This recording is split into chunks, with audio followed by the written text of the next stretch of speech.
એ આપણો પરિચય અત્યારે જે રિમાન્ડ મંજૂર થયા હતા આરોપીઓને શું જાણકારી છે? ધવલ બારોટ, જિલ્લા સરકારી વકીલ.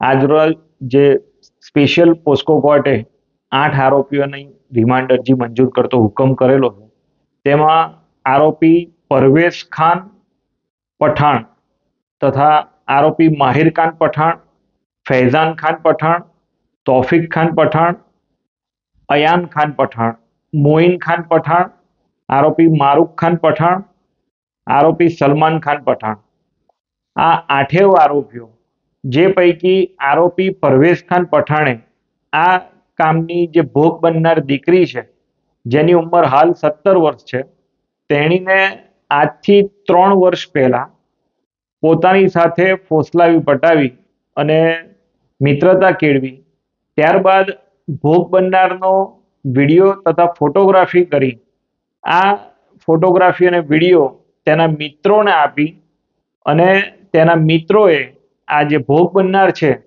તેણીને ફોટો અને વિડીયો વાયરલ કરવાની ધમકીઓ આપી અને ભોગ બનનાર સાથે સામૂહિક બળાત્કારનો ગુનો આચરેલો છે. આ તમામ આરોપીઓ એ ચાંદડા તાલુકો જિલ્લો ખેડાના રહેવાસી છે.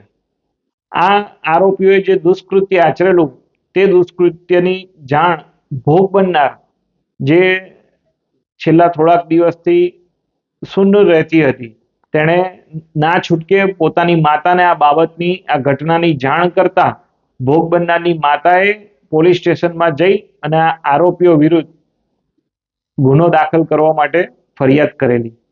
આ ફરિયાદ કરતા ખેડા પોલીસે ફર્સ્ટ ગુના રજિસ્ટર નંબર 262/26 થી ભારતીય ન્યાય સંહિતા તેમજ પોસ્કો એક્ટની અલગ અલગ કલમો હેઠળ ગુનો રજીસ્ટર કરેલો અને આ કામના આરોપીઓની ધરપકડ કરેલી.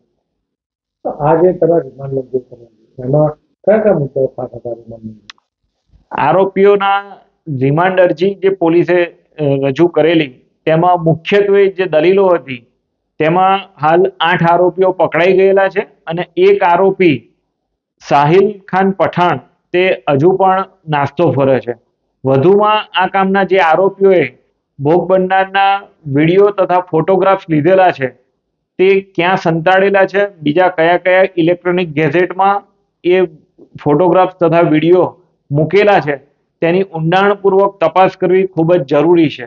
ઉપરાંત આ તમામ આરોપીઓ એ કોઈ ઓર્ગેનાઇઝેશનના નેજા હેઠળ મળી અને આ કૃત્ય આચરેલું છે કે કેમ, કોઈ સંસ્થાની સાથે સંકળાયેલી છે કેમ, એ તપાસ કરવી ખૂબ જ જરૂરી છે.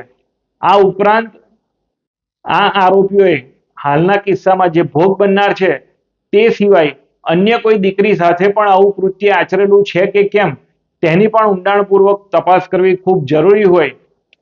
આજરોજ આ પકડાયેલા 8 આરોપીઓની રિમાન્ડ અરજી રજૂ કરતા નામદાર સ્પેશિયલ પોસ્કો કોર્ટે આ તમામ 8 આરોપીઓના દિન 3ના રિમાન્ડ મંજૂર કરતો હુકમ કરેલો છે.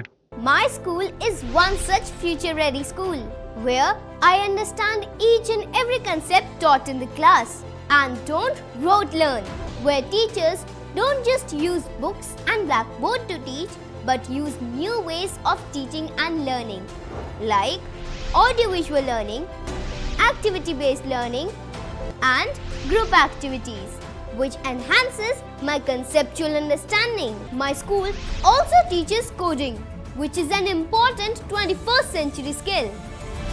Not just that, I get an opportunity to showcase my skill on a national platform. And with all this, I acquire important skills that make me future ready and confident. Would you also like to know where is my future ready school? Visit now and see for yourself.